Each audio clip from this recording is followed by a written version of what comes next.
మనకి ఈరోజు Bangladesh versus India match జరగబోతోంది కదా.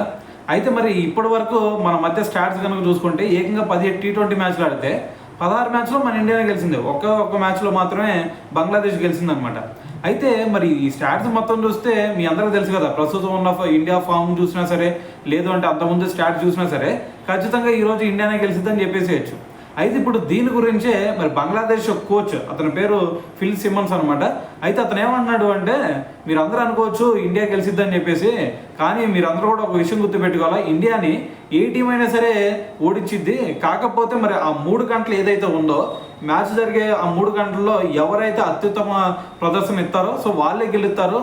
సో అలాగని చెప్పేసి మీరు అంతకుముందు స్టాట్స్ తీసుకొచ్చి ఇప్పుడు ఇండియానే గెలిచిద్దని చెప్పేసి మీరు అనుకోవాల్సిన అవసరం లేదని చెప్పేసి ఒక స్టేట్మెంట్ ఇచ్చాడనమాట. సో దాంతోపాటు మరి ఆయన చెప్తుంది ఏంటి అంటే, మరి బంగ్లా బౌలింగ్ చూసుకుంటేనేమో చాలా అద్భుతంగా ఉంది. మరి ఈరోజు భారత్తో జరిగే మ్యాచ్లో ఖచ్చితంగా మెరుగైన ప్రదర్శన చేస్తామని చెప్పేసి మరి వాళ్ళ కోచ్ అయితే మాట్లాడడం జరిగిందనమాట. సో ఏదైనా సరే ఎవరు ఏం చెప్పినా సరే మరి బంగ్లాదేశ్ మీద మన వాళ్ళు ఓడిపోతారా? సో నాకు తెలిసి అయితే ఖచ్చితంగా ఈరోజు ఇండియానే గెలిచిద్దని అయితే నా 100% ఫీలింగ్ అనమాట. సో మరి దీని గురించి మరి మీరేమనుకుంటున్నారు అనేది కూడా తెలియాలి కదా. సో కింద కామెంట్ చేసేయండి.